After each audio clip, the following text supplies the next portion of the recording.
And hello, fabulous AP students. This is your favorite teacher, Mr. Jacobson. I am excited to be with you today. Today we're talking about societal impacts from industrialization.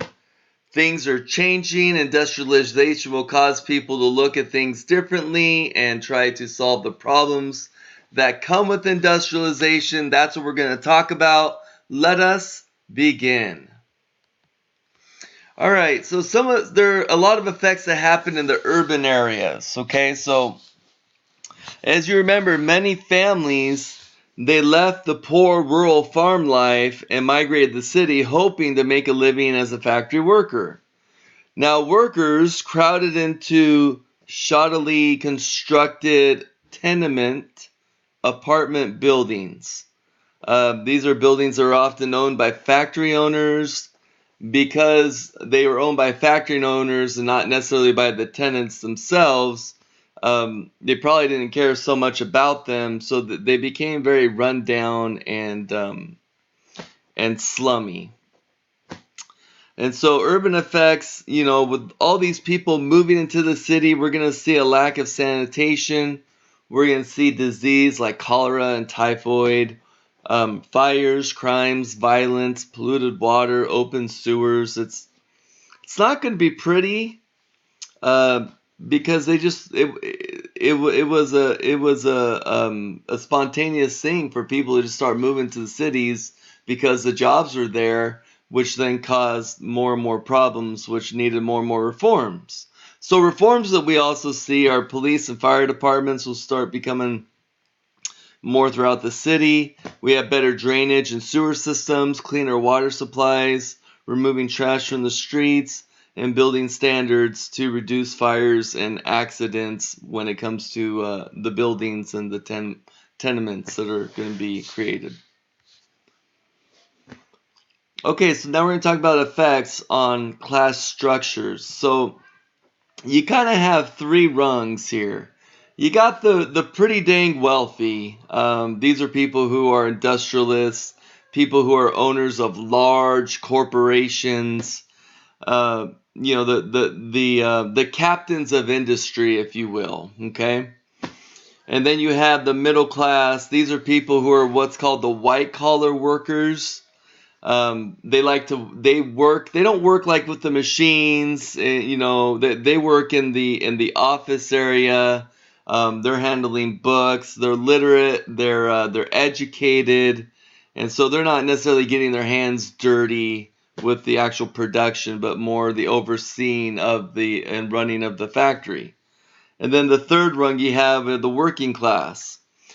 These are workers in the factory, interchangeable parts. If you remember, we talked about them, and the factory system of division of labor. It deprives these people of the experience of crafting a complete product. Remember, they're all taking a certain part or process in crafting a whole product. So they're not seeing the whole product getting built from start to finish. They're just being really good at building one aspect of that finished product.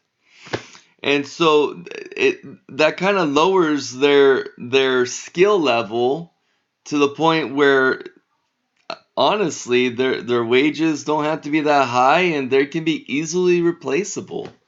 Because if they're just, sticking this pin inside a machine, then anyone can really do that. So the working class, the life as a factory worker, although it will give them jobs, it will also kind of take away from their ability to really be a valuable part of society because they're only going to be taught just very specific tasks of a small task of a much bigger overall task that needs to be completed. All right, so we have farm work and factory work comparison here. We're going to compare here, okay? So farm work, we got families worked in close proximity with one another. Remember, the mother is in the house of the cottage industry. You got fathers either on the farm or working on a farm of a landlord of sorts. Children spent the day with either mother or father. There was less structure to the work schedule. And then with factory work, we got industrial machines are located in factories, not in their homes. So people had to leave their work or leave their home to go to work. Work longer days. Common schedule around that time during industrialization was about 14-hour days for 6 days a week. And if you didn't like it, then they had a bunch of other people who were willing to do it. Strict hours with very few flexibility, operated heavy machinery, and injuries and death were common. So the effects on children. So children were they were able to pay children the lowest of the wages. So there are a lot of employers who preferred children for the fact that they could just save more money. Children as young as 5 years old were employed because of their nimble fingers and their small size that allowed them to crawl into those small spaces with the machines, or small spaces when it came to coal mining. Both factory and mine dust are just so damaging to their lungs. And the dangers of working on the mines, first you have like oppressive heat and large cargo of coals that you got to chug around. You got coal dust, which is vastly unhealthy than factory dust, and then you got mines that could potentially collapse or flood or just much given things. Mines are pretty volatile places to work, and so here's a poor picture of a kid. He's obviously a miner of sorts, probably looking to be, I don't know, 9, 10, 11, somewhere in there. Now, effects on women's lives. So women worked in coal mines until it was outlawed in Britain in the 1840s. These are the primary laborers in textile factories. Factory owners preferred hiring women because they didn't have to pay them as much as men. And sometimes it could be they only paid them as much as half of what they paid a man. And if a wife did not work, it was an indication of wealth back then. So you have women who have to go to work because they have to support the family. But if you have a wife that stays home, then people are assuming that that's a wealthy family. The husband makes enough money to work all on his own, and that the wife doesn't have to contribute to making the household finances. Thus, a housewife became the status symbol. So if you were a housewife, that would be the same as like driving around like a BMW or something, right? It's instead of saying, okay, I got the money and I want to show people. Having a wife at home became that status symbol. Plus, people just preferred it, if they could, because having mom at the home nurturing the kids, it's a much better dynamic for children rather than to be at a factory while mom's also at a factory on the other side of the city and not seeing them. It's preferable because it can keep the family closer together as well. So we have middle class women are encouraged to care for the home, raise children, be pious, submissive, pure, domestic. Working class women were expected to care for the home, children, and work full time. So those working class women had quite the load on them. Industrialization is going to spur this feminism movement that's going to start awakening in the 1800s, mainly because were becoming a more vital part of the workforce. Thus, the more vital they became, the bigger their voice starts to sound. And this becomes apparent with the Women's Convention at Seneca Falls in New York in the mid 1800s. So we're also going to see effects in the environment. So although burning coal produced much more energy than, say, wood, the effects were extremely harmful. So you got toxic air pollution that begins. You got smog, which is smoke and fog together. This led to a really deadly respiratory problem with people.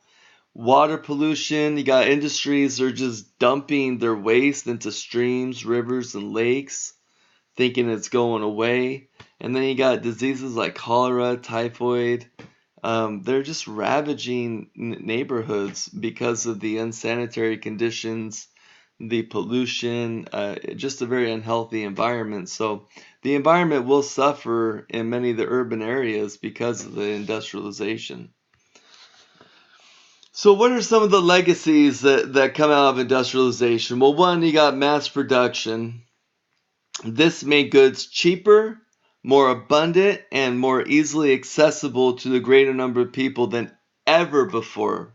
Before the history of the world, the Industrial Revolution and the ability to produce at such a mass quantity at a mass rate was never duplicated beforehand and will forever change how commerce and economy and production will go forward afterward. Growth of factories attracted people to move to the cities. We have workplace shifted from the homes to the factories. Pollution of air and water and disease. Working population became centered in the more urban areas, whereas before they were more on farms.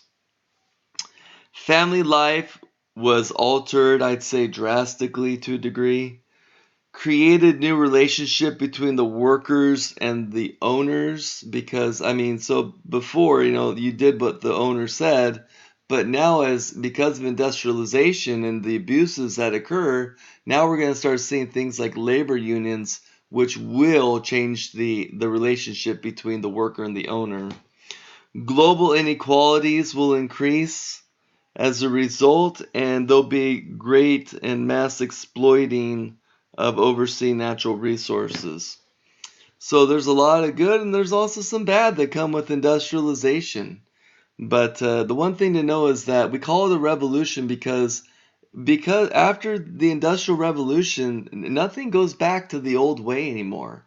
It forever changes the way humans interact with economy, commerce, and production. And it's basically the way which we do things today. So your way of life now is all thanks to the Industrial Revolution and your quality of life as well. So anyway, go ahead and write your one-page summary, and we'll talk about this when we get back. Thanks, and bye-bye.